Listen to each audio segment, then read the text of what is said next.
She spent 4 years believing the man on the other side of that door killed her best friend. 4 years carrying a dead woman's diary at the bottom of a suitcase, 3 counties of grief, and one phone call she answered at 2 in the morning in a Brooklyn studio that smelled of cheap coffee and overdue hospital bills. Dr. Era Winthrop is 28 years old. She's a child trauma psychologist with a doctorate from Columbia, a brother dying on a transplant list at Mount Sinai, and $340,000 of medical debt that the offer in her hand would erase in a single afternoon. The offer comes from a man whose name no honest accountant in Manhattan will say out loud. Cassius Holloway is 37.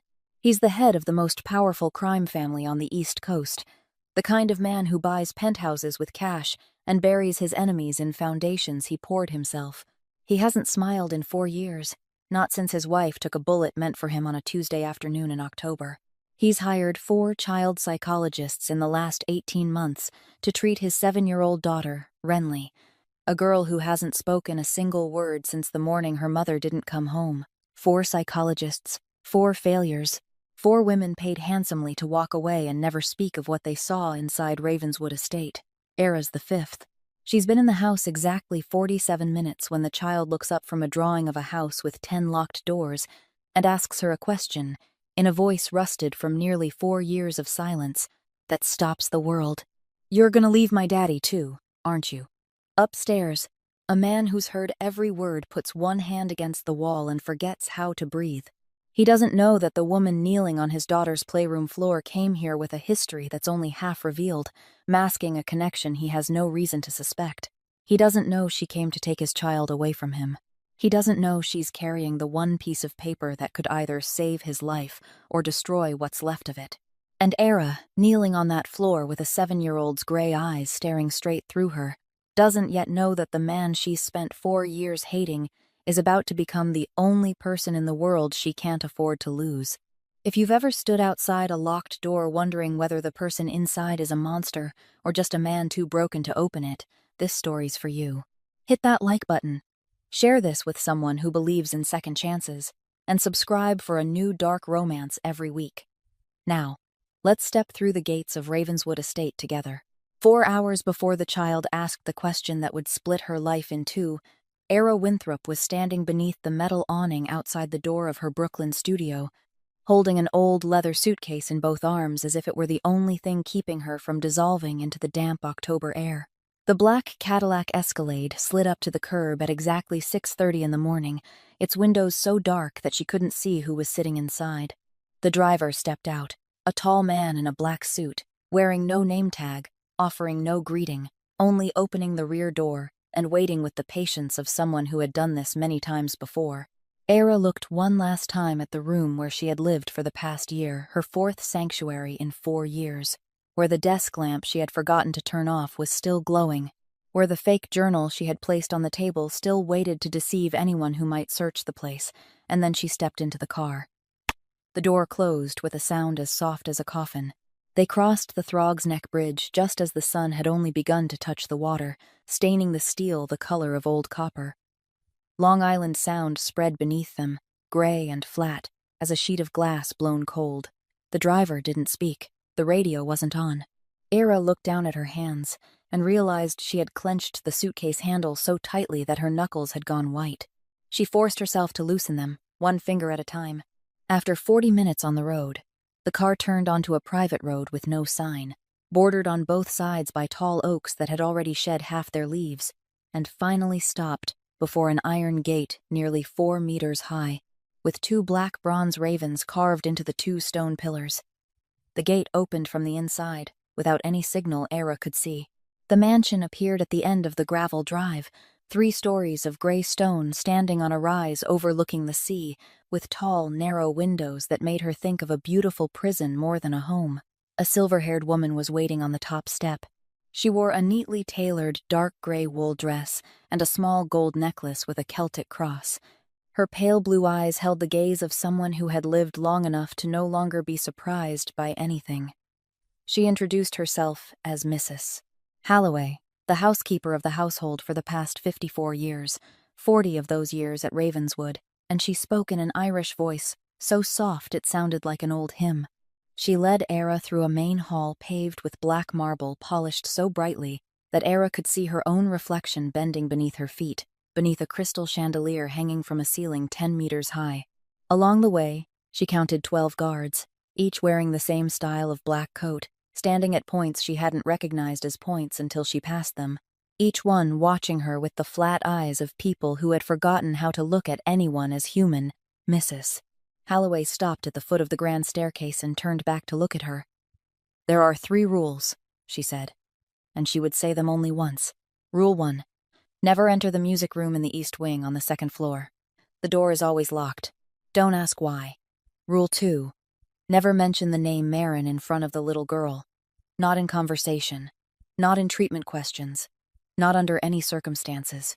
Rule 3. Never leave the mansion with the little girl unless at least 2 guards are with you.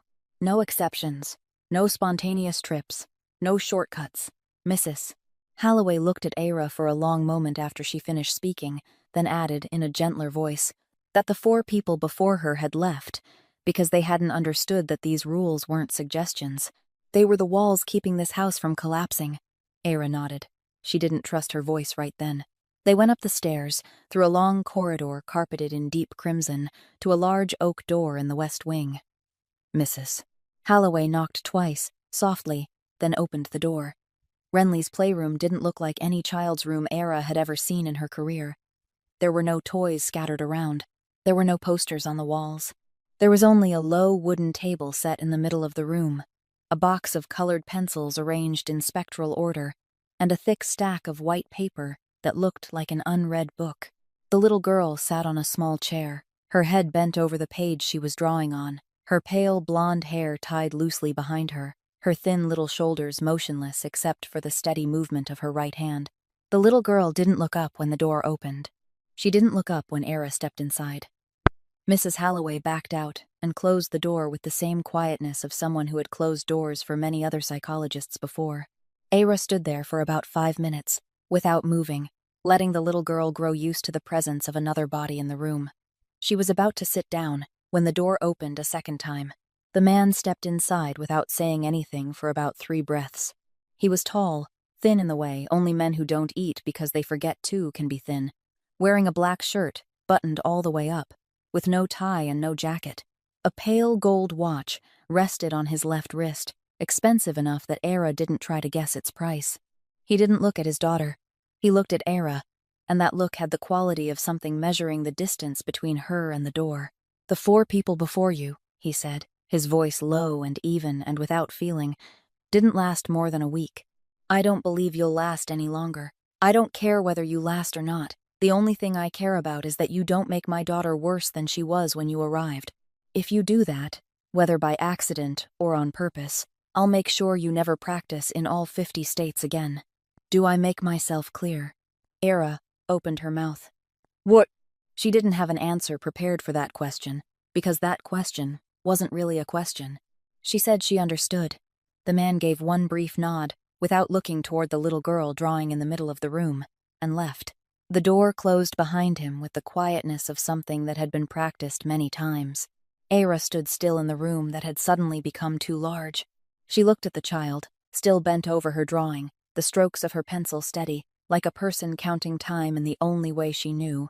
And Era did the thing she had read in the file that none of the 4 people before her had done. She walked to the middle of the room, set the suitcase down on the floor beside the leg of the table, and knelt on one knee on the carpet so that her face was level with the little girl's face. She said nothing. She only waited. After 47 minutes of waiting that way, the child set down her pencil. The question fell into the room like a stone thrown onto the surface of a frozen lake. In the first instant, Era wasn't sure she had truly heard it. The voice was so hoarse that it didn't sound like a child's voice, but like the sound of something that had been asleep too long inside a drawer. The little girl still didn't look up. Her right hand lay flat on the sheet of paper, covering the lower part of the drawing. Outside in the hallway, there was the faint sound of porcelain falling. Mrs. Holloway had returned with a tea tray no one had asked for, and she had been standing outside the door long enough to hear the question. The cup fell onto the hallway runner and didn't break, but hot tea spilled into a dark streak across the red wool. Era heard her whisper a short prayer in Irish. so brief that it ended before Mrs. Halloway realized she had spoken. Era didn't turn her head. She kept her eyes level with the little girl's face, even though the girl was still looking down. She let her own breathing slow before she answered, because she had read enough of Renly's files to know that a quick reaction would be read as a lie. "I haven't been here very long," she said, her voice gentle but not too gentle, not sweet, not pretending. "Why do you think I'll leave?" The silence stretched long enough for Era to hear her own breathing. Then the little girl spoke, still without looking up, because they always do. 3 words. A short sentence delivered in the voice of a child who had learned to speak the truth at room temperature. Upstairs, at the far end of the long, red, carpeted corridor, Cassius Holloway had stopped in the middle of his 4th step on the way back to his study. The internal wall speakers, installed in his father's time to monitor the household staff, had carried the question up to the 2nd floor with a clarity he hadn't been prepared for. He placed one hand against the walnut-paneled wall and stood there, not moving, for a length of time that would have been 17 seconds if anyone had counted. It was the first voice he had heard from his daughter since the morning he found her sitting on the bathroom floor with the door locked, nearly 4 years ago. He stepped back into his study and closed the door with the precision of a man trying not to break something that had already been repaired too many times. He sat down in the black leather chair behind his desk, placed both hands on the wooden surface, and looked at them. They were shaking. He watched them shake for about 10 seconds before reaching for the desk phone and pressing a single number. Thorne Blackwell answered on the 2nd ring. "She spoke," Cassius said. His voice didn't break. It simply wasn't entirely his voice anymore. There was a brief silence on the other end of the line. Then Thorne asked what she had said. Cassius repeated the question word for word, and when he finished, he heard Thorne take in a very slow breath. Thorne's first wife had died 40 years before. This was the first sound Cassius had heard from him since then that resembled an ordinary human reaction. Thorne said he would increase camera surveillance in the rooms. Dr. Winthrop would enter and leave. He would have her medical records and financial accounts checked again, deeper than the first investigation had gone. He didn't ask why. That was one of the reasons Cassius had kept Thorne by his side for 30 years. The man didn't ask questions when he already had the answers. Cassius set the phone down. He sat in the study for a long time without turning on the main light. Outside the window, Long Island Sound shifted from gray into a color he had no name for. Meanwhile, downstairs, Mrs. Halloway had pushed the abandoned tea cart inside and was leading Era to the room arranged for her in the west wing of the 2nd floor. They passed through a long corridor, then turned right into a shorter hallway that connected to the east wing. Era saw it before Mrs. Halloway could hurry her past it, a door of oak darker than the others, marked by 2 locks instead of 1, with a brass handle polished so brightly that it reflected the hallway light like the surface of water. On that brass, just above the lock, there were clear fingerprints. Not one set of fingerprints, hundreds of them, layered over one another, pressed over one another, all belonging to the same right hand that had touched that door from the outside without ever opening it. Mrs. Halloway didn't look toward the door as they passed. She said, a little faster than necessary, that the doctor's room was at the end of the hallway on the left, that breakfast was served at 7 o'clock, and that if the doctor needed anything in the night, she should press the button on the internal phone. She didn't say goodnight. The bedroom door closed behind Era with the small click of an automatic lock. She stood still in the room for about 5 seconds to make sure Mrs. Halloway had gone. Then she went to the window and pulled the curtains shut. She went to the door and checked the lock from the inside. She went to the corner of the room where the surveillance camera was hidden behind an oil painting of a sailboat, and she placed her scarf over the upper corner of the frame, enough to block the lens without making it so obvious that someone would notice. She set the suitcase on the bed. She unlocked it, lifted the lid, and took out the top 3 layers of clothing. At the bottom of the suitcase, beneath a false lining she had sewn herself from cardboard and old silk, there was a brown leather notebook worn at the corners. It had traveled with her through 4 moves in 4 years. She didn't open it. She only touched the cover with her fingertips, once, briefly, like touching the forehead of someone asleep. Then she placed it back beneath the lining, put the clothes on top, closed the suitcase, and pushed it under the bed against the wall. She sat down on the edge of the bed and looked at her hands. This time, they weren't shaking. That was what worried her most. The call came at 10:53 at night, through the internal phone on the bedside table. Mrs. Halloway's voice was so quiet and calm that Era knew at once this wasn't an invitation. Mr. Holloway would receive the doctor in his study at 11 o'clock. She would come to escort her in 6 minutes. Era set the phone down and rose from the edge of the bed, where she had been sitting without moving for 3 hours. She didn't change. She hadn't taken off her blouse since arriving at the mansion, because she had already guessed that the first night wouldn't end in bed. Mrs. Halloway led her through the dark corridor, down the main staircase, across the marble hall, and to a pair of double doors on the south side of the house. She knocked once and opened the door without waiting for an answer. Cassius's study was 3 times larger than Era's Brooklyn studio. Walnut paneling covered the walls from floor to ceiling. A granite fireplace stood cold and unlit.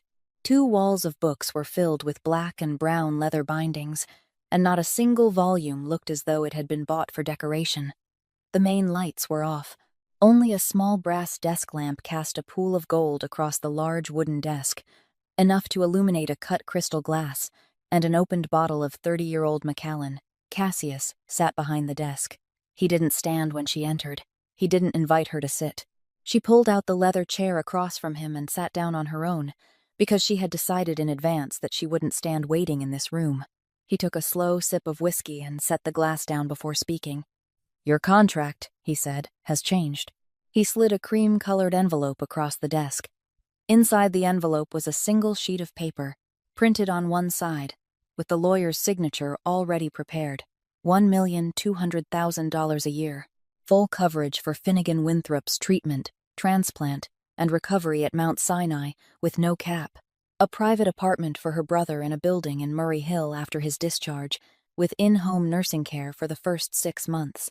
In exchange, she would no longer be a consulting doctor who came to the mansion for a few hours a week. She would live in the mansion, 7 days a week, 24 hours a day, serving as Renly's nanny and therapist until he decided the work was done. Era read the page twice. She didn't need to read it a third time. She had understood every clause on the first reading, including the clauses that weren't written down. She looked up. Cassius was watching her, and this time his gaze was no longer measuring the distance between her and the door. It was measuring something else she had no name for. "I'll be clear once," he said, "because I don't believe in repeating myself. I've done things that you, with all your Columbia degrees, couldn't imagine. I did them for my family, and I'll do them again if necessary. My daughter is the only thing I have left from a life I didn't deserve to have. If you hurt her, not physically, not by leaving, but in the way that you're a doctor and you know what I'm talking about, I won't sue you. I won't report you to the medical board. I'll do something else, and you won't see it coming. Do I make myself clear?" Era held her gaze level with his. She had prepared this answer during the drive over the Throgs Neck Bridge, though she hadn't known when it would be used. "I understand," she said. "But I have rules of my own, Mr. Holloway, and I'll be clear once because I don't believe in repeating myself either. I didn't come here for 1.2 million. I came because of my brother. That's the difference you need to know. If at any point I determine that this environment isn't psychologically safe for Renly, not physically unsafe, but unsafe in the way that I'm a doctor and I know what you're talking about, I'll leave. No amount of money in this envelope or in any other envelope will keep me here. That's my rule. One rule, against your 3. Cassius didn't answer right away. He picked up the whiskey glass, but he didn't drink. He turned it once in his hand. In a brief moment that didn't last even a full second, something in his face softened. Not a smile, not a nod, but something smaller than both, like a man who had been standing too long in one position, finally setting one foot down. Then it was gone. He set the glass down and said, "Sign it." She signed. When she stood to leave, he added one final sentence, almost softly. "Mrs. Halloway will take you back. Don't go down to the ground floor alone at night. The guards there don't know you." Era nodded and stepped out. She returned to her room, closed the door, and didn't turn on the light. She lay down on the bed in the clothes she still hadn't changed out of, and she stared up at the white plaster ceiling. She heard the clock in the hallway strike 12 o'clock, then 1 o'clock, then 2 o'clock. She didn't close her eyes. She didn't cry. She hadn't cried in 4 years. She didn't intend to start on her first night inside the tiger's den of a man she had come to destroy. The question Renly had asked in the playroom on the first day was not repeated. After Era signed the contract and officially moved her luggage into the room in the West Wing, the little girl closed back inside herself like a shell that had been touched. On the morning of the second day, she appeared at the breakfast table but didn't eat. She sat across from Era, looking down at her plate of eggs, and when Era greeted her, the little girl gave no reaction. Mrs. Halloway had prepared Era for this. She said the child sometimes spoke one sentence and then said nothing more for weeks, and she said it in the voice of someone reading a weather report. By the third day, Renly began to resist. In the playroom after lunch, when Era leaned over to pick up a colored pencil that had rolled onto the carpet, the little girl reached across the table, opened the bottle of India ink that Mrs. Halloway used for calligraphy, and poured a long black stream over the sleeve of Era's milky gray cardigan. The ink soaked through the wool in 3 seconds. Era looked down at her sleeve, then looked up at the little girl, and she said nothing. She stood, went to the sink in the adjoining bathroom, rinsed the sleeve under cold water, and came back to sit in the exact place where she had been sitting. She didn't change her sweater. She left the ink stain there for the rest of the afternoon, like something she had chosen to look at. The little girl didn't look at her once during the next 3 hours. By the 5th day, Renly disappeared. At 1 o'clock in the afternoon, the little girl was drawing at the table. At 2 o'clock in the afternoon, she was no longer in the room. The internal alarm sounded within 4 minutes after Era discovered the empty chair. 12 guards left their posts. Mrs. Halloway ran up the stairs, faster than a 74-year-old woman should have been able to. Cassius was called out of a meeting in Manhattan. They found the little girl 4 hours later in the old shed at the edge of the North Garden, the place that had once held gardening tools until it was abandoned 2 winters earlier. She was sitting on an old sack of soil, both arms wrapped around her knees, not crying, not frightened. When Era found her, Era didn't say a word. She only took off her coat, draped it over the little girl's shoulders, and sat down about 1 meter away from her in the damp darkness. They sat that way for 10 minutes before Era stood and walked to the shed door without looking back, and the little girl followed her back to the mansion at the distance of a stray dog that had decided to try one meal.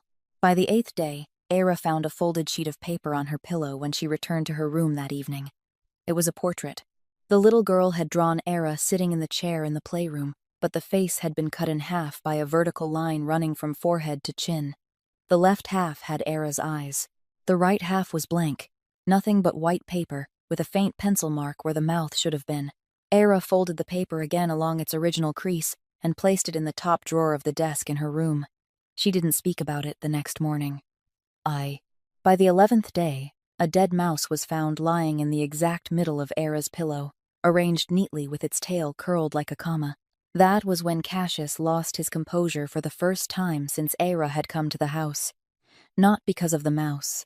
Because of the truth that a 7-year-old child had entered an adult's room in the West Wing, passed 2 guards, opened the door, placed a dead animal on the pillow, and left without a single camera in the mansion recording it. The security meeting that night lasted until 2 o'clock in the morning. 4 guards were replaced. The camera system was checked again, floor by floor. Cassius didn't see Era once that entire week, but Mrs. Halloway, when she brought tea up to Era's room on the evening of the 11th day, as she had done every night since the first day, said softly that Mr. Holloway had asked whether she needed an additional lock for her room. Era said she didn't. Mrs. Halloway nodded, set the tea tray down on the bedside table, and left. During those 2 weeks, Era didn't react emotionally to any of the tricks. She didn't punish. She didn't complain. She didn't demand that Renly apologize. She did one thing every day at the same hour. Every afternoon at 3 o'clock, she placed a fresh stack of white paper and a box of her own colored pencils opposite Renly's seat, and she began to draw.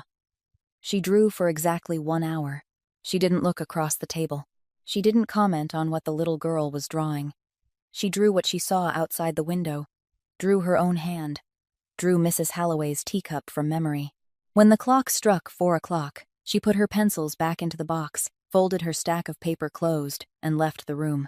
On the 12th day, when Era stood up, the little girl lifted her head for about half a second and watched her walk to the door. Era didn't turn back, but she had seen it out of the corner of her eye, and it was the first thing in 12 days that made her believe that maybe, just maybe, that other door had a crack in it she hadn't yet seen. The half-second glance on the 12th day was not repeated on the morning of the 13th. Renly sat down at the breakfast table, finished one slice of toast for the first time since Era had arrived, and looked at no one. The 3 o'clock drawing session went as usual. Era drew a vase of hydrangeas that Mrs. Halloway had placed on the table beside the window. Renly drew something Era couldn't see clearly because the little girl covered it with her arm. When the clock struck 4 o'clock, Era folded her stack of paper as she always did and stood. The little girl stood too. This was new. In the previous 12 days, she had never left the room with her. Renly walked to the door and waited, not looking back, not speaking.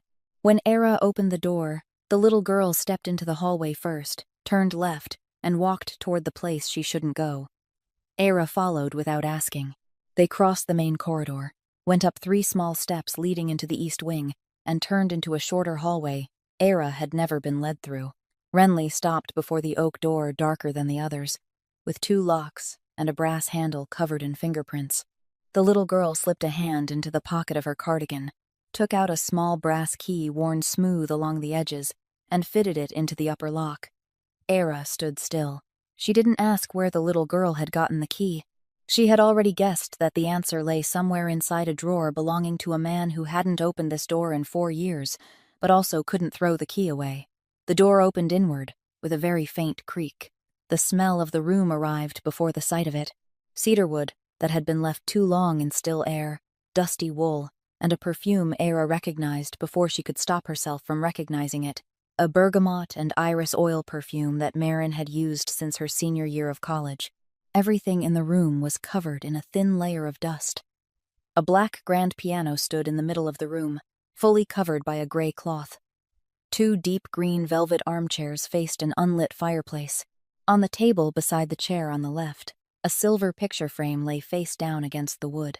Across the room, a walnut wardrobe rose all the way to the ceiling, its 2 doors closed. Renly walked straight to the wardrobe. She opened the right door, stepped back, and looked at Era. This was the moment Era understood that she was standing inside a trap that had been prepared since the 8th day, perhaps since the 5th day, perhaps since the drawing of the split-face portrait. She could turn away. She could tell the little girl to close the door and go back to her room. She chose not to. She stepped into the wardrobe. Inside were 32 dresses and coats hanging on wooden hangers, all belonging to a woman Era had once sat beside in Butler Library at Columbia 10 years ago. She recognized the olive-green wool coat Marin had worn during their sophomore winter, and a classic white silk blouse Marin had bought at a thrift store on Bleecker Street. The wardrobe door closed behind her with a click. She heard the key turn in the small lock on the wardrobe door, a lock she hadn't realized existed. Then came the sound of small feet running back to the middle of the room and stopping there. The darkness inside the wardrobe wasn't completely black. There was a thin strip of light beneath the bottom of the door. Era stood still for about 10 seconds to listen to her own heartbeat. Then she sat down on the wardrobe floor, her back against the rear panel, and did the thing she had decided to do the moment she stepped inside. She didn't call out. She didn't pound on the door. She began to sing. The song was an Irish folk song Marin had learned from her grandmother and taught Era during a drunken night in their student apartment on West 114th Street in the fall of their sophomore year at Columbia. The song was about a girl standing on the shore, waiting for a boat that never came home. Era sang in a small voice, not trying to make it beautiful, not trying to make it perfectly in tune, simply singing the way Marin had sung it, with the pause in the middle of the 3rd line that only Marin would have made. She sang through the 1st verse. She sang through the 2nd. When she began the 3rd, at that exact special pause, the key turned in the small lock. The wardrobe door opened. Renly stood there. Her face was pale and motionless, her eyes opened so wide that Era could see the whole of them. The little girl wasn't crying. She simply stood there, and not one spell in Era's vocabulary of psychology had prepared her for that look. Era slowly stood, stepped out of the wardrobe, and sat down on the floor between the piano and the wardrobe. Renly sat down opposite her, saying nothing. They sat that way for a long while in the dust-covered room. Then the little girl spoke, in a voice even hoarser than the first question in the playroom, 3 words. "You know Mommy's song." Era opened her mouth to answer. She didn't have time. A figure had appeared in the doorway. Cassius stood there, one hand braced against the wooden frame, and that hand was gripping it so tightly that the knuckles had gone white beneath his skin. He didn't step into the room. He didn't look any deeper inside than the threshold. He looked at his daughter, then at Era, and when he spoke, his voice wasn't the voice that had threatened her in the study on the night of the contract. It was the voice of a man who had been awakened from a 4-year sleep and hadn't yet remembered his own name. "Get out," he said, "both of you." The sentence broke on the final word. Era brought Renly back to the little girl's room in silence. The child didn't say a third sentence. She let Era take off her cardigan, wipe her face with a warm towel, and place her in bed. Era sat on the edge of the bed for 10 minutes until the girl's breathing slowed into sleep. She went out into the hallway, closed the child's bedroom door, and returned to her own room. She didn't go down for dinner. Mrs. Holloway knocked at 7:30 with the tea tray as usual, set it down on the bedside table without saying a single word, and left. The call came at 11:40. The same voice, the same sentence. Mr. Holloway would receive the doctor in his study. Era rose from the edge of the bed, where she had been sitting for 4 hours. She went down the stairs alone. Mrs. Holloway wasn't waiting for her tonight. The double doors of the study were slightly open. She pushed one and stepped inside. The desk lamp was once again the only source of light. The bottle of Macallan stood in its old place on the desk, but his glass was empty and turned upside down against the tabletop. Cassius wasn't sitting behind the desk. He stood at the window with his back to her, looking out at the dark sea, where there was nothing to see at this hour. When he spoke, he didn't turn around. "That song," he said. "Where did you learn it?" It wasn't a question. It was an order pronounced like a question. Era had prepared this answer during the Cadillac ride from Brooklyn, though she had hoped she would never need it. She kept her voice steady at its normal level, not too low, not too hurried. "A former patient of mine," she said. "A 17-year-old Irish girl I treated at the Bellevue Community Clinic in 2019. She had severe anxiety after her mother's death. She sang that song during therapy sessions. I recorded it so I could learn it because it helped calm her when I sang it back in later sessions. I don't know the song's real name. I only know the melody." Cassius didn't turn around. He stood still at the window for about 10 seconds after she finished speaking. Then he slowly turned and looked at her. The desk lamp lit half his face and left the other half in shadow. He didn't blink. He looked at her for so long that she began counting her own breaths so she wouldn't move. When he spoke, his voice had returned to normal, cold and precise. "I don't believe you." Era didn't answer. She knew anything else she said would be sand piled onto a lie that was already too thick. The silence stretched across the room. He walked to the desk, picked up the whiskey bottle but didn't pour. He set the bottle down. "But Renly needs you," he said. "She has spoken to you twice in nearly 4 years. I don't know what you're doing or who you really are, Dr. Winthrop. I'll find out. Until then, this time, I won't ask further. You may return to your room." Era nodded once and turned away.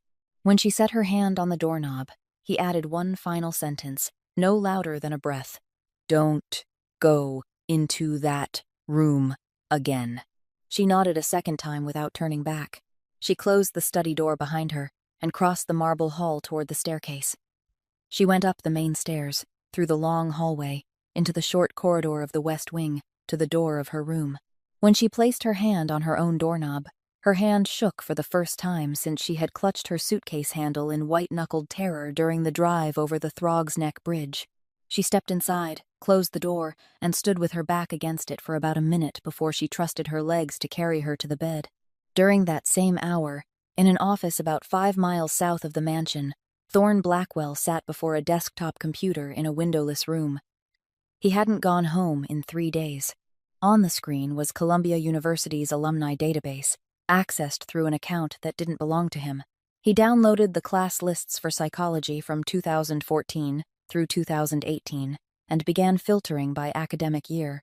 When he reached the class year of 2016, he stopped scrolling. Marin Ashby, the same child developmental psychology class, fall semester of 2014. He dragged the cursor down 3 lines. Era Winthrop, same class, same semester, same advising professor. Thorne sat motionless before the screen for about 2 minutes. Then he printed the list page, folded it in half, and placed it in the third drawer of his desk, the drawer he locked with a key he kept in his wallet. He didn't call Cassius, not yet. After the night, in the study, Cassius didn't appear at the mansion for 6 days. Mrs. Holloway explained, without needing to be asked, that he had business in Atlantic City and would return at the end of the week. Era understood that he was keeping his distance from her to give Thorne time. She didn't comment. She focused on Renly. The little girl had changed after the day in the wardrobe. She didn't speak again, but she also didn't resist. The 3 o'clock drawing session now lasted until 5 o'clock. The little girl sat closer to Era, sometimes placing her stack of paper on the same side of the table instead of across from her. By the second week of the second month, on a rainy afternoon when the wind struck against the playroom windows, Renly stood up in the middle of the drawing session, went to the storage shelf in the corner of the room, and pulled out a brown cardboard folder Era had never seen opened before. The little girl brought it back to the table and set it down in front of Era. She opened the cover.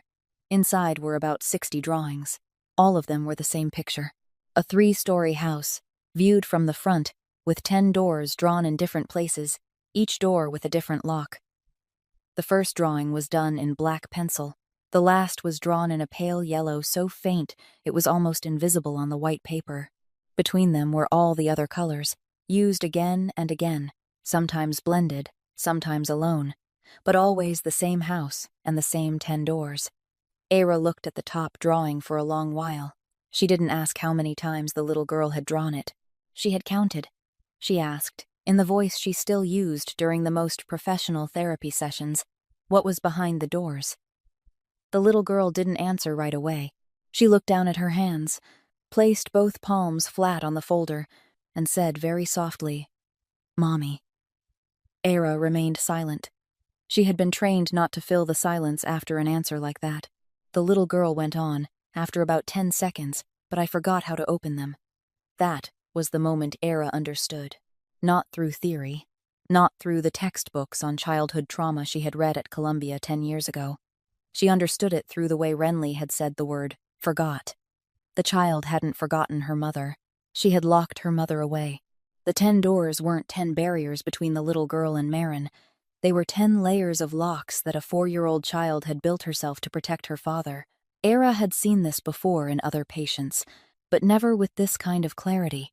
A 4-year-old child had stood beside her father's bed during the first nights after the death, had seen the way he collapsed when he heard her mother's name, had seen his hands shake when someone accidentally left a photograph on the table, and had made a decision she didn't have the language to name, but also had no tool to take back. I'll never hurt Daddy again. I won't say the name.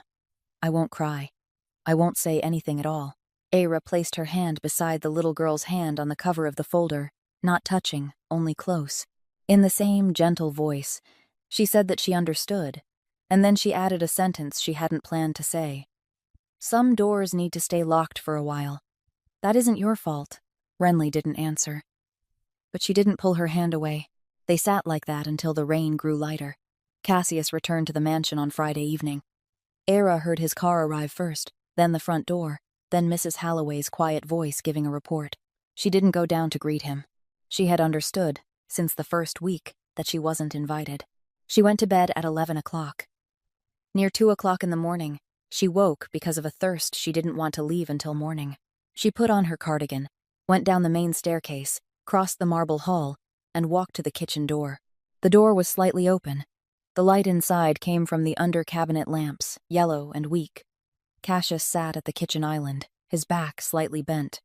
A black shirt was open at the top 2 buttons. In front of him were a whiskey bottle already 1/3 empty and a glass that had been filled 3 times. Era stopped at the threshold. He had seen her before she could decide whether to retreat. He didn't turn his head, he said, his voice slow from exhaustion rather than drunkenness. "Come in and drink your water, doctor." She went in. She poured a glass of water from the glass pitcher on the table and stood across from him over the kitchen counter. He took another slow sip and set the glass down. She liked sunflowers, he said. Era's hand froze around the glass of water. She said they were stupid because they kept turning toward the sun, but she bought them every week. She played Chopin but could never finish Nocturne No. 2. She read Kierkegaard in the morning and Joan Didion at night, and she hated coffee, but drank it every day because I liked hearing the coffee machine when I woke up. He didn't look at Era as he spoke. He looked into the whiskey glass. I loved her so much that I forgot men like me shouldn't love anyone. That's all. I forgot. And now I remember every day. And every day costs more than the day before. He finally looked up. Era hadn't said a word. She hadn't asked. She hadn't advised. She stood there with a glass of water in her hand, and a name pressing against her tongue. A name she had called 10 years ago in a student apartment on West 114th Street, and she couldn't say that she had known Marin differently from the way he had known Marin, because her way didn't cancel out his, but it would kill him if he heard it at 2 o'clock in the morning from someone he hadn't trusted since the night of the contract. She set the glass of water down on the counter. She said, "Good night, Mr. Holloway." She turned away. When she reached the stairs, she heard the glass touch down against the stone countertop for the 4th time. The 3rd month began with a small change in Renly's schedule. The little girl had suggested, through a note placed on the breakfast table, that she wanted to return to the drawing class at a small studio on Lafayette Street in Manhattan. She had studied there before her mother died, and hadn't stepped inside again since. Cassius agreed, after consulting Era. The convoy left at 9 o'clock on Wednesday morning. 3 black Cadillac SUVs, the middle vehicle carrying Renly and Era, the front and rear vehicles carrying guards. Kira Knox sat in the front passenger seat of the middle car. She was the only personal guard Cassius allowed within direct distance of his daughter. Before joining the Holloway family 6 years earlier, she had served 8 years in the Naval Special Warfare Force, with 2 deployments in Iraq. Today, she wore a black leather jacket that covered the holster beneath her left arm, and she didn't speak in the car. Renly sat beside Ira in the back seat, holding a new box of colored pencils Mrs. Holloway had packed for her. They crossed the Throgs Neck Bridge at 9:15. They entered Queens at 9:31. The convoy moved into the Queens Midtown Tunnel at 9:48. Era would remember that number for the rest of her life. The tunnel was carrying morning traffic just past rush hour, not jammed but crowded, the cars moving at 40 miles an hour. They had just passed the midpoint when 2 SUVs with no plates appeared at the same time, one cutting across in front of the lead car of the convoy, the other pushing from behind and forcing the last vehicle against the tiled tunnel wall. Era heard the brakes scream before she understood what was happening. Kira understood 4 seconds before she did. Before the middle car had fully stopped, Kira had already turned around, unbuckled Renly's seatbelt with one motion, and pulled both the little girl and Era down onto the floor of the vehicle. She pressed her body over both of them, one hand behind Renly's neck, pushing the girl's face into her leather jacket so she wouldn't see anything. The first gunfire came from the front, a burst of 4 shots. The side window of the middle vehicle exploded into dust at the exact second Kira forced them lower. Shards of glass fell across the back of Kira's jacket, but they didn't fall onto Renly.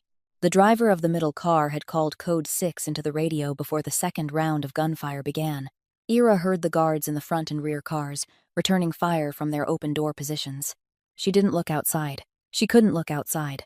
She pressed her face down against her arm and listened to Renly's heartbeat through Kira's leather jacket, fast but steady, like the heartbeat of a small animal that had been taught not to make a sound.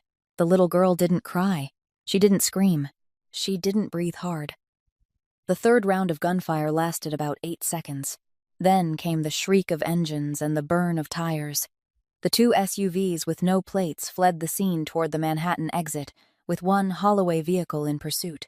Kira kept Renly and Era down on the floor for about 40 seconds after the shooting stopped. When she judged the scene safe, she opened the rear side door on the opposite side from the line of fire, pulled Renly out first, still pressing the girl's face into her shoulder so she wouldn't see the 2 guards lying on the roadway, wouldn't see the red pool spreading across the gray concrete. Era followed, head lowered. They were moved into a 4th SUV that arrived from behind like a reserve vehicle that had been quietly arranged in advance. Kira sat with them in the middle row. The car backed along the tunnel's emergency lane and turned around at the Long Island City turnoff, taking the long way over the Queensboro Bridge to avoid any routes where the attackers might have placed a second wave. The 2 wounded guards were taken to Bellevue Hospital by an ambulance the family had called before the gunfire ended. They lived. The convoy retreated to the mansion by the northern route over Throg's Neck, instead of the main bridge. In the car, Renly said nothing for 20 minutes. She sat between Era and Kira, clutching the hem of Era's cardigan so tightly that her knuckles went white, the way Cassius's had in the doorway of the music room. Just after the car crossed the Throg's Neck Bridge and Long Island Sound opened on the left side of the window, the little girl finally spoke. Her voice was so small that Era had to lean down to hear it. It was like that last time, too. Era didn't understand at once. The little girl went on, still quiet, still even. When Mommy went to buy ice cream, Daddy didn't let Mommy go. Daddy said it was dangerous. Mommy laughed. Mommy said there wasn't anything dangerous. Mommy went alone. Mommy didn't come back. Era pulled the little girl into her arms, and the girl didn't resist. Era looked over Renly's head, out the car window on Kira's side. She hadn't cried in 4 years. She hadn't cried when her parents were lowered into the ground. She hadn't cried when she read the news about Marin on the second page of the New York Times 4 years earlier. She hadn't cried when she signed the papers accepting Finnegan's kidney treatment with a debt of $340,000. She cried now. Not out loud. It was only water running down her face and falling into Renly's hair, and she didn't wipe it away. Kira looked straight ahead and pretended she didn't see. The convoy reached the gates of Ravenswood at 11:14. Cassius was waiting on the front steps of the house. Era didn't know who had informed him, or how, but when the car stopped, he was already there in the black suit he had worn to his morning meeting in Manhattan, with no overcoat. In January, weather below 30 degrees. He didn't run toward the car. He walked at a controlled pace that Era knew was the pace of a man forcing his body not to collapse in public. He opened the rear door before Kira could. Renly was still gripping Era's cardigan. Cassius bent down until he was level with the little girl and placed both hands on either side of his daughter's face. He said nothing. The little girl looked at him for a long while, then let go of Era's cardigan and put both arms around his neck. He lifted her into his arms and carried her into the house. Era followed with Kira. Mrs. Halloway led Renly upstairs to her room and arranged a warm bath. Era sat down on the bottom step of the grand staircase in the marble hall, and Mrs. Halloway said nothing, only placing one hand on her shoulder as she passed. Cassius came down the stairs about 20 minutes later. He didn't look at Era. He went straight across the hall into the study. She heard the double doors close. 40 seconds later, she heard something shatter. Not against a wall. Against the wooden floor. She stood and walked toward the study. Mrs. Halloway appeared at the other end of the corridor, trying to intercept her, but Era passed her without stopping. She pushed open the double doors and stepped inside. Cassius stood beside the desk, one hand flat on the wood, his head lowered. At his feet were the broken pieces of a cut crystal Macallan glass, the largest shard reflecting the desk lamp as a small point of gold. Thorne stood on the opposite side of the desk, phone in hand, his face empty of expression. When Era entered, no one objected. Thorne continued his report as if she weren't there. The attack team was outsourced, he said. 4 shooters, no direct connection to any family, paid through an intermediary account in the Cayman Islands. But the trace of the payment passed through a law office in Newark that the Voss family has used 3 times in the past 18 months. It was Garrick Voss. Cassius didn't lift his head. He said, his voice even and low, 72 hours.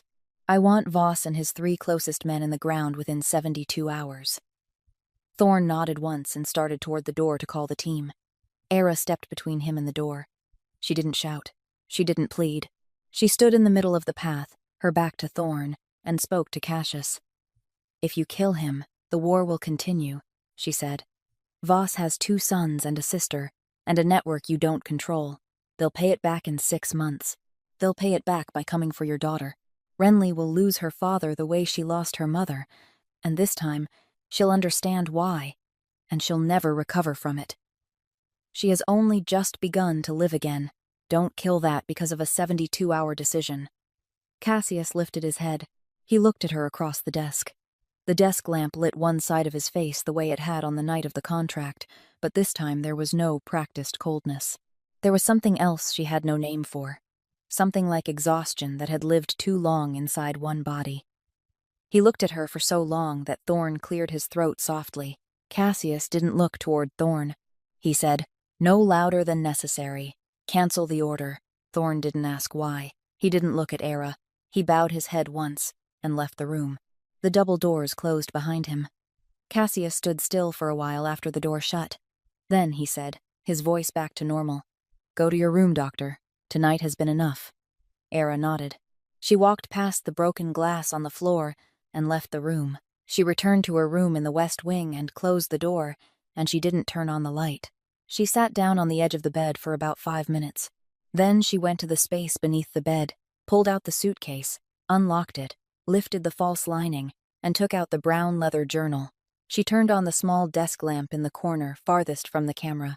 She had read this journal 7 times in 4 years. She had memorized many passages.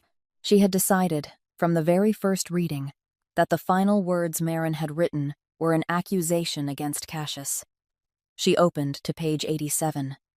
She had read this page before, but she had read it through a filter that had been fixed in place for 4 years. This time, there was no filter. On the page was Marin's slanted handwriting, dated 3 weeks before her death. Thorn came to see me yesterday. He said I'm dangerous for Cassius. He said that if I truly love Cassius, I'll disappear. He looked at me in a way I can't tell Cassius about, because Cassius will kill him, and Thorn is the only person keeping this empire from collapsing. I'll handle it myself. But Era, if anything happens to me, don't let Cassius be put in danger. Thorn is the traitor. Don't trust Thorn. Era set the notebook down on her lap and sat still. She had read that final sentence 7 times. She had read it as a general warning about the right hand of an evil man. She had never read it as itself. 4 years. She had misunderstood for 4 years. She had come here after 4 years to steal a child from the wrong father. She had hated the wrong man. She had sat across from him in the kitchen at 2 o'clock in the morning and had been unable to say anything when he said he had loved Marin so much he forgot that men like him shouldn't love anyone. She didn't cry. She had used up her tears for tonight in the SUV. She only sat there and stared at the page until the desk lamp began to blur, and she wasn't sure whether it was because of her eyes or because she had forgotten to blink for too long. 2 weeks after the night Cassius canceled the kill order, Renly turned 8 years old. Her birthday fell on a Saturday at the end of January, cold and clear and bright, with snow resting on the row of oaks along the driveway but no wind. Mrs. Halloway had asked the little girl 3 days earlier whom she wanted to invite. The girl had written 4 names on a piece of paper. Daddy, Dr. Winthrop, Mrs. Halloway, Miss Kira, no one else, no balloons, no outside guests. The party took place in the small dining room beside the kitchen at 4 o'clock in the afternoon. Mrs. Halloway had made a 2-tier cake, vanilla and raspberry, covered in simple white frosting with 8 small pale blue candles set in a circle. The table was laid with a white linen cloth. Cassius wore a black cashmere sweater instead of a shirt, and Era realized this was the first time she had seen him in anything other than a suit or a fully buttoned shirt. Kira wore a small tie made from a black ribbon that she had tied half clumsily around the collar of her leather jacket. Mrs. Halloway wore a gold necklace with a single pearl, which she said, when Renly looked at it, that the little girl's mother had given her on her 70th birthday. It was the name Marin being mentioned without anyone freezing, and Era realized that the second rule had quietly dissolved in this room today. The atmosphere was awkward. No one knew what the party was supposed to look like.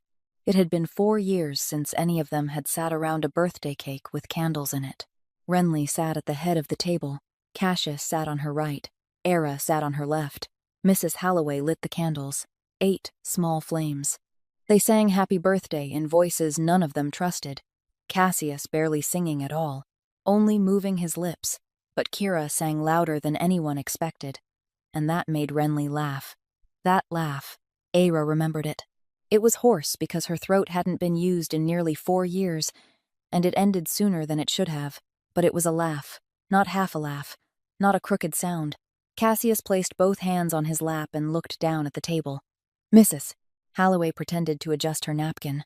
Renly leaned forward, took a deep breath, and blew out all 8 candles in one breath. White smoke curled toward the ceiling. Everyone clapped. The little girl cut the first piece of cake and gave it to her father. The party ended at 5:30. Renly rose from her chair, walked around the table to Era, and took her hand.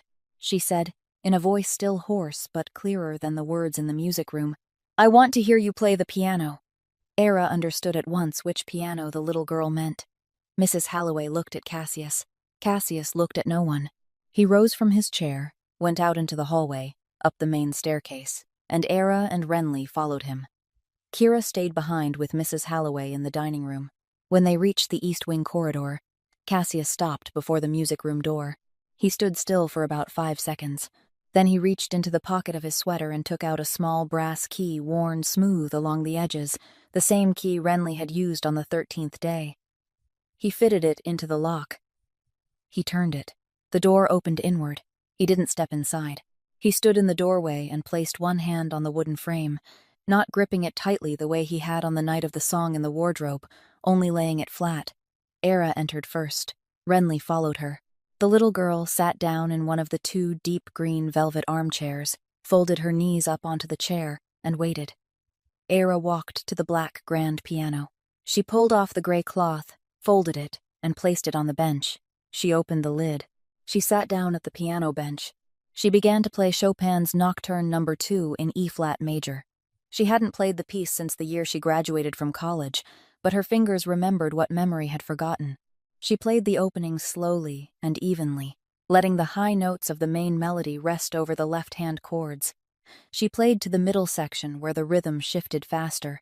She played to the final passage where the main melody returned but unfolded differently, the passage Marin had never been able to finish, the passage where Marin had stopped every time and said she would learn it next week, and never had. Era played the ending. She let the final notes dissolve into the dusty room until only the faint vibration of the strings remained. She placed her hands on her lap. Renly said from the armchair, in a small voice that wasn't hoarse anymore, "Mommy didn't play as well as you." Era turned back. She didn't answer right away.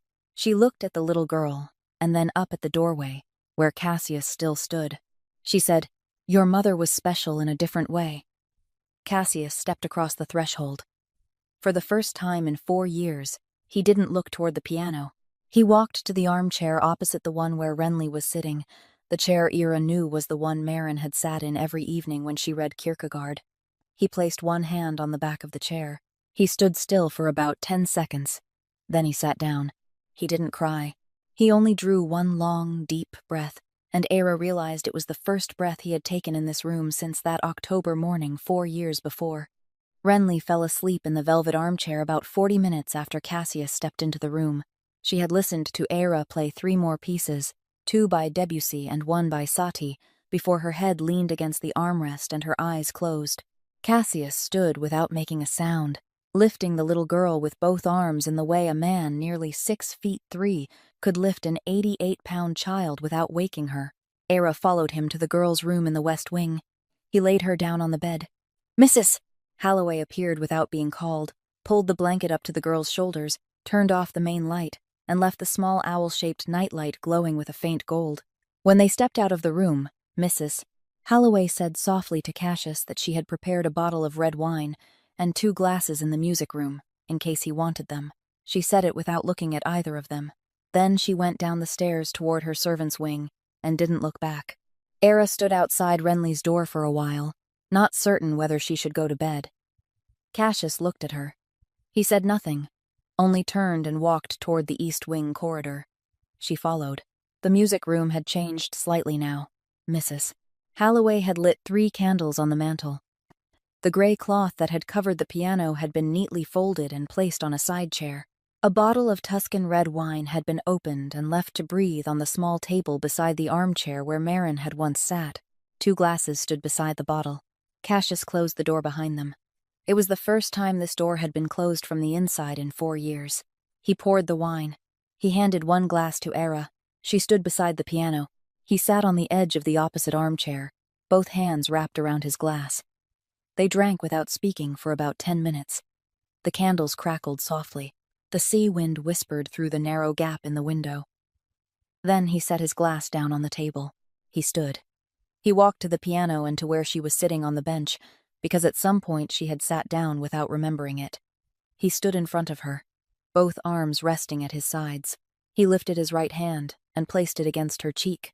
4 times before, during the past weeks, she had seen that hand rise near her face and withdraw in the final half-second, once in the study on the 13th night, once in the kitchen at 2 o'clock in the morning, and 2 other times when she wasn't sure he even realized he had lifted his hand.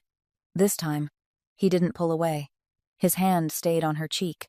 His thumb lay flat beneath her cheekbone. She could feel the callus along the inner edge of his finger, the callus she had seen 4 years earlier in a newspaper photograph. He bent down. The kiss was slow. There was no urgency. There was something close to fear in the way his mouth found hers. Not fear of her, but fear of himself. Fear that touching a woman after 4 years of touching no one would break something he had kept whole by never reaching for it. She didn't move for the first 5 seconds. Then she set her wine glass down on the piano lid and raised her hand to his chest, not pushing, only touching. They moved from the piano bench to the fainting couch in the far corner of the room, the deep green velvet couch where she guessed Marin had taken naps many times. She didn't want to think about that. Cassius didn't either. They made love slowly and quietly. He said nothing the entire time except her name once, very softly, when her eyes closed. It was the first time he had called her by her name, not by her title, since she had come to the mansion. Era. A single word, 2 syllables. Afterward, when the 3 candles on the mantel had burned halfway down and they were lying beside each other beneath a silk throw he had pulled down from the back of the couch, he looked up at the high ceiling and spoke in a voice she had never heard in all the nights she had spent in this mansion. "Marin loved me," he said. "She loved me enough to leave New York with me when her father told her not to. She loved me enough to stay after she saw my hands, after the first night she saw what they had done. I failed to protect her. One morning, I let her go out alone because she said she was only going to buy ice cream for our child. I didn't make her take a guard with her. I thought I had it under control. I was wrong. That's my only sin. I didn't kill anyone. I didn't have to kill. I didn't lie to her about who I was. But I didn't protect her, and that is enough."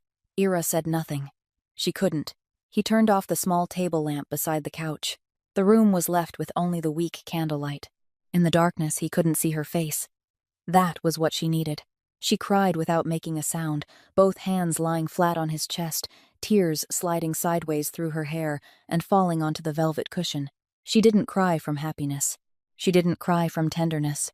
She cried because she was falling in love with a man she had wrongly hated for 4 years, and now he was asleep beneath her hands, and she didn't know what to do with the journal at the bottom of her suitcase, and she didn't know what to do with the fact that she had come here to steal his daughter from him, and she didn't know what to do with the fact that she had loved him before she even knew she was loving him.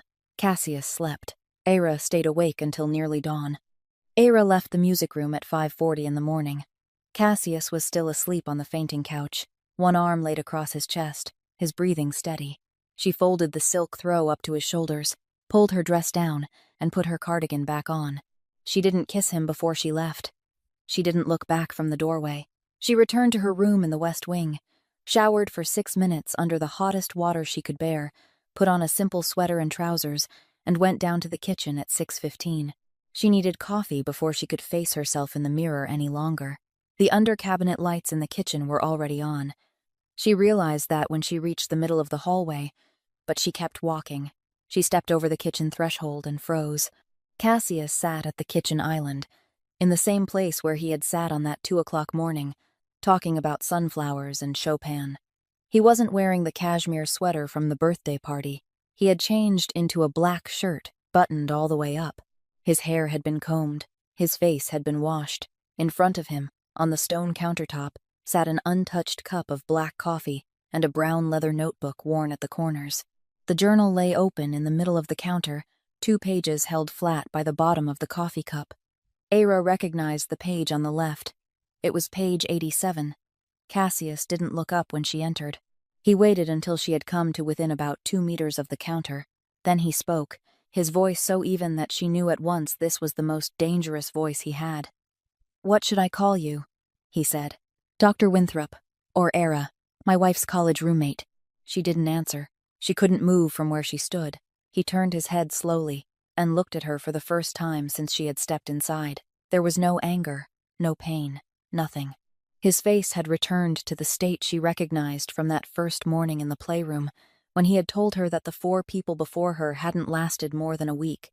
A face sealed again from the inside. Thorne called me at 4 o'clock this morning, he said. He's had the Columbia records for 3 weeks. He waited until he was certain. This morning, he was certain. I went to your room while you were showering. I didn't need a key because the door wasn't locked while you were in the bathroom. The suitcase was under the bed. The false lining was good, but not good enough. Era opened her mouth. She closed it. She opened it a second time. She said, in a voice she didn't recognize as her own, "Everything you're going to think is true, except the ending." She stepped closer to the counter. He didn't move. She came to stand across from him over the stone surface. She said, "My name is Era Winthrop. I was Marin's roommate for 3 years at Columbia. I came here under my real name because I didn't have another name to come under. I've kept this journal for 4 years. Marin mailed it to me 6 days before she died. She didn't say why in the letter that came with it, only that if anything happened, I would understand. For 4 years, I read this notebook, and I understood it wrong. I believed you had killed her. I believed the newspapers. I believed the rumors. I came here to steal your daughter. I came here with a plan to make the little girl trust me, take her out of this house and disappear. That is the truth, Mr. Holloway." She stopped. She reached across the counter and turned the journal so he could see page 87 more clearly. She tapped one finger against the line in the middle of the page. "Last night, I reread this page," she said. "I had read it 7 times in 4 years. I had never read it correctly. Read it." Cassius looked down at the page. He read slowly. She saw his eyes move across 4 lines. She saw them stop on the final sentence. "Don't trust Thorne." His face didn't change in any obvious way, but something happened in his shoulders, something Era had seen in patients in the therapy rooms at Bellevue, an internal rearrangement of a person putting together the pieces of a picture they had been seeing wrong for many years. He said nothing for about 40 seconds. She could guess what he was arranging. Thorne was the only one who knew Marin had gone out that morning. Thorne had arranged Marin's meeting schedule during the week before her death. Thorne had hired and interviewed the 4 child psychologists before Era, and had removed each one within a week for reasons Cassius had never questioned because he had trusted Thorne for 30 years. Thorne had been the one to tell him about Era this morning, at the right time, in the right way. Cassius stood. He walked around the counter to where Era was standing. She thought he was going to touch her. He didn't. He picked up the journal, closed it, and held it at his side. He looked at her from very close. "You kept this for 4 years, he said. His voice was still even, no louder than necessary. "You kept it through 4 other psychologists Thorne chose. You kept it in a suitcase under my bed for 3 months. You slept with me last night on my wife's couch while this was under a false lining in a room 20 meters away. You should have given it to me on the first day. You should have given it to me on the night of the contract. You should have given it to me last week. You didn't. You used it like a card you were holding in your hand. I don't care why. I don't care how much you loved Marin. I don't care whether you love me or not. You had information that could have changed everything, and you didn't give it to the only person who could use it." Era opened her mouth to speak. She didn't have time. "Go, Dr. Winthrop," he said. "Today, this morning, before Renly wakes up." Era didn't argue. She didn't beg. She nodded once and left the kitchen. She went up the main staircase, through the long hallway, and into her room, in the west wing. She pulled the suitcase out from under the bed and laid it open on top of the bed. She didn't pack carefully. She didn't fold her clothes. She shoved them in by the handful, the false lining already lifted and left exposed at the bottom, hiding nothing. She took her toiletry bag from the bathroom. She took the phone charging on the desk. She left behind the cardigan the little girl had poured ink on during the 2nd week, because she couldn't bring it back to Brooklyn.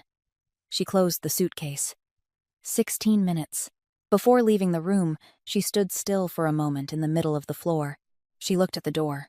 She looked at the window. She looked at the camera hidden behind the painting of the sailboat. Her scarf was still draped over the corner of the frame, where it had been for 3 months. She left it there. She went out into the hallway. She went to Renly's bedroom door. She didn't knock. She opened the door softly and stepped inside. The little owl-shaped nightlight still gave off its faint golden glow. Renly lay on her left side, one hand tucked beneath her pillow, her pale blonde hair spilling across her face. Era set the suitcase down just inside the threshold. She went to the edge of the bed. She knelt on one knee on the carpet the way she had knelt on the first day in the playroom. She bent down and kissed the little girl's forehead. Long. 2 seconds. Long enough that she couldn't pretend she hadn't kissed her. Renly opened her eyes. She didn't startle. She only looked at Era for about 5 seconds. Then she said, in a voice still heavy with sleep, "You're leaving." "Yes," Era said. She didn't answer, my love. She no longer had the right to use those words. She only answered the question. "Will you come back?" Renly asked. The little girl didn't ask it the way she had asked that first question in the playroom 3 months earlier. She asked it like a child who had learned to ask questions she already knew the answers to. Era opened her mouth. She closed it again. She couldn't promise. She couldn't lie. A promise to an 8-year-old child who had lost a mother and had just begun to trust an adult again for the first time in nearly 4 years, a promise broken, would be a wound she might never recover from, and Era knew that better than anyone else in this house. She cried. For the second time in 3 months. She didn't try to hide it. She let the tears run down her chin and fall onto the pillow beside the little girl's head. Renly watched her cry for about 10 seconds. Then the little girl turned over, faced the wall, and pulled the blanket up to her shoulders. Without turning back, she said, "I knew it. Everyone leaves." Era stood. She went to the door, picked up the suitcase, and closed the girl's bedroom door behind her. She went down the main staircase. Mrs. Holloway stood at the foot of the stairs in the marble hall. She was wearing the same style of dark gray wool coat she had worn on the first day Era arrived. She said nothing. She handed Era a white linen handkerchief. Era took it. She didn't wipe her tears. She held it in the hand that wasn't gripping the suitcase. Mrs. Holloway led her to the front door. A black Cadillac Escalade was waiting on the gravel drive. Not the one that had brought her here, but another one. The same driver. Rain began to fall as she stepped across the threshold. Early winter rain on Long Island. Cold, thin, with no wind. Mrs. Holloway had no umbrella, neither did Era, speaking for the first time since Era had come down the stairs. Mrs. Holloway said that Mr. Holloway had transferred the full contract amount into the doctor's account that morning. The hospital bills for the doctor's brother would continue to be paid until the treatment was completed. This wasn't a bargain. This was what he had said must be done. Era nodded. She didn't say, "Thank you." She stepped into the car. The door closed. The Escalade drove down the gravel drive, through the iron gate, and onto the private road with no sign. She didn't look back. The clock in the car read 7 o'clock. The next 14 months passed at Ravenswood in ways Era didn't see. Cassius didn't kill Thorne. He didn't shoot him in the study. He didn't throw him into Brooklyn Harbor. He called a phone number he had kept for 6 years and had never used, the number of Special Agent Brennan Pike of the Federal Bureau of Investigation, the man who had been watching the Holloway family from an office at Federal Plaza and had offered Cassius cooperation 3 times, an offer Cassius had refused all 3 times. The 4th time Cassius called, they met in a coffee shop in the East Village. Cassius handed over the entire file Thorne had kept in his private office, including 5 years of transactions with the Voss family, including evidence that Thorne had arranged the meeting 4 years earlier that led to Marin's death.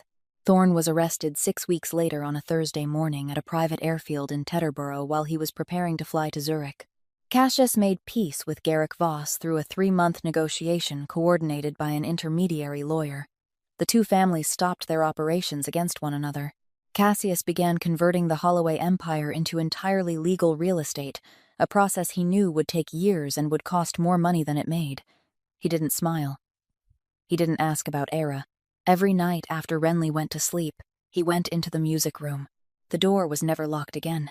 14 months also passed in Brooklyn in different ways. Finnegan received his kidney transplant 3 weeks after Era left Ravenswood. The donor was a 21-year-old student who had died in a motorcycle accident in Queens, a name Era would never know and would never stop thanking. The surgery lasted 7 hours at Mount Sinai. She stood outside the operating room the entire time with a cup of coffee that had gone cold by the 2nd hour. When the lead surgeon came out and said the kidney had taken, she sat down on a plastic chair in the hallway, placed her hands on her knees, and didn't cry. She had used up all her tears for that year on the morning she left Long Island. The bill never came to her. She asked the hospital's accounting office during the 2nd week after the surgery, and the staff member looked up the records and said all charges had been paid in full through a trust account under the name of a company Era didn't recognize. She didn't ask further. She knew. She didn't tell Finnegan. He returned to Pratt Institute for the spring semester with a new set of architecture textbooks that Era thought had also been paid for through that same account, but she didn't check. She didn't want confirmation of what she already knew. Era opened a small clinic on the second floor of a red brick building in Park Slope in April. 2 rooms. A waiting room with 2 soft armchairs and a blue-gray wool rug.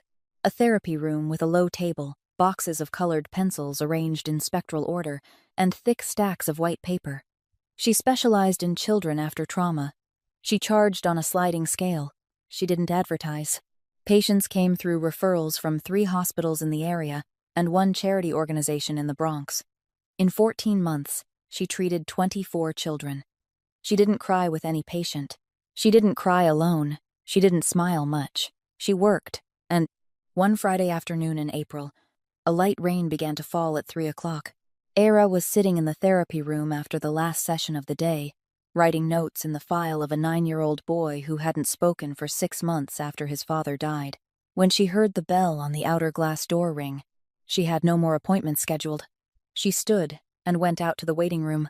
On the other side of the glass door, standing beneath the metal awning at the building entrance, was a man in a long black wool coat.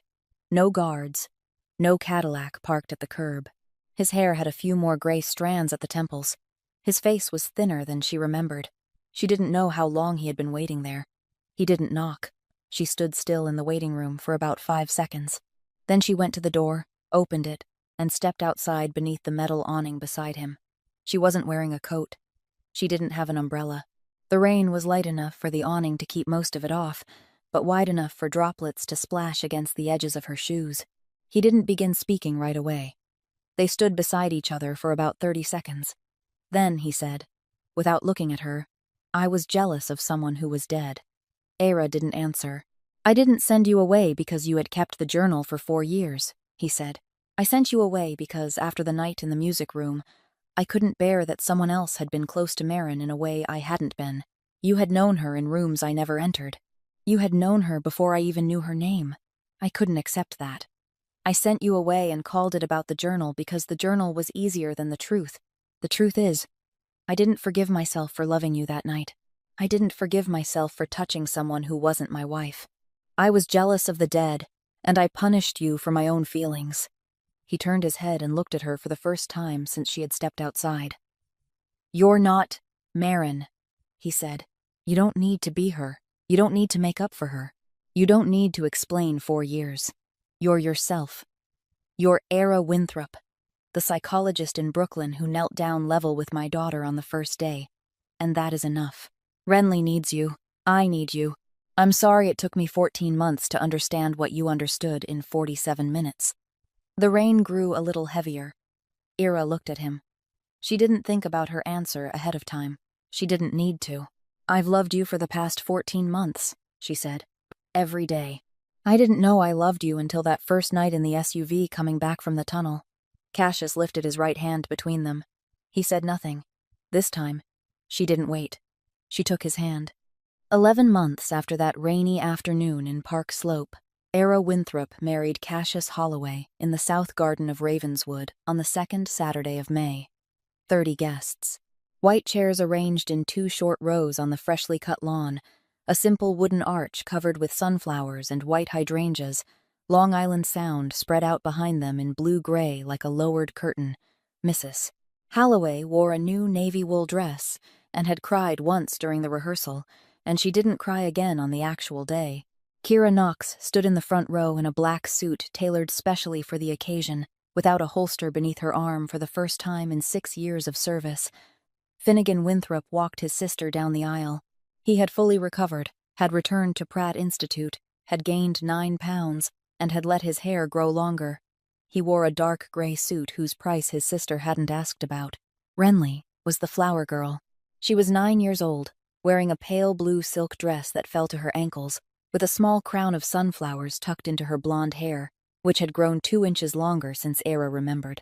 The little girl had fully come back half a year earlier, had been learning piano for 2 months with a teacher named Margot from the Manhattan School of Music 3 times a week, had laughed often, had shouted during soccer games in the backyard, and had talked to Ira by video call every night during the final month before the wedding about whether the bow on her dress should be tied in the front or the back.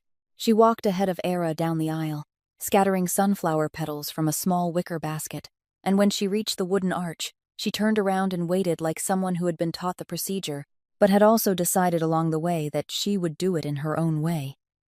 Cassius's vow was short. He didn't read from paper. "You taught me that love isn't being without fault," he said. "Love is choosing to stay after the fault has been exposed. I had the chance to leave and didn't leave. You had the chance not to come back, and you came back. That is all I'll promise you today, that I'll choose to stay, every day, even on the hard days." Ira had written her vows on 3 sheets of paper over 3 different nights, and in the end read only one sentence. "You are the final door I opened, and I won't lock it again." That night, after the guests had gone, and Renly had fallen asleep in her room with 2 new dolls, Ira put her wedding dress back on and went to the car alone. She drove 4 miles to St. Anne's Cemetery in Oyster Bay. She hadn't come here before because she hadn't had the right.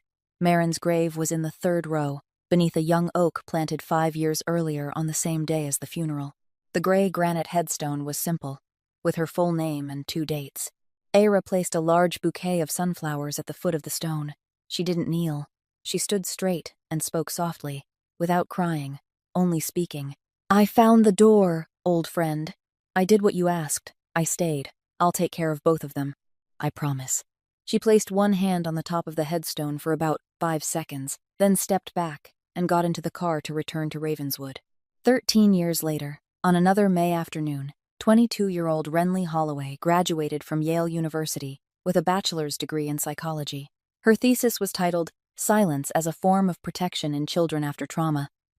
The dedication page had 4 names: my father, my birth mother, Marin, my stepmother, Era, my sister, Mira. Era founded the Marin Holloway Foundation in the 3rd year after the wedding, a nonprofit organization for children orphaned by violence, and it grew into the largest organization of its kind on the East Coast of the United States, with 9 offices in 5 states. Holloway Group completed its transition into legal real estate investment in the 5th year, with assets valued at $4 billion and not a single remaining link to the family's former operations.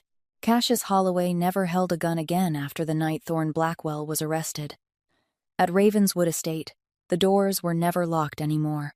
The music room became the room where the 2 children in the house would learn to play piano, Renly first, and then Mira 5 years after her, Mrs. Holloway retired at 81, but still came to visit every Sunday for the next 12 years. Their story ends here, not because every wound had healed, but because they had learned how to live with the wounds that hadn't. A lesson that may have value for anyone listening. Love isn't finding someone without fault. Love is choosing to stay after the fault has been fully seen. Silence isn't always coldness. Sometimes it is the way a child protects the people they love most. And sometimes the bravest thing an adult can do is kneel down at eye level with a child, wait 47 minutes, and let that child decide when they're ready to ask the question. If today's story has touched you in some way, please press the like button so we know you stayed with us until the end. Share this video with someone you think needs to be reminded that they deserve a second chance, no matter how deep the old wound may be. And subscribe to our channel so you don't miss the new stories we share every day. What do you think about Era and Cassius? Could you forgive someone who hid the truth for 4 years because of misplaced hatred? Could you stay with someone after every fault had been exposed? Leave a comment below and tell us your story, because every feeling you share is what keeps this channel telling stories. I wish you and the people you love good health, a joyful life every day, and peace in your heart. Goodbye, and I'll see you again in the next story.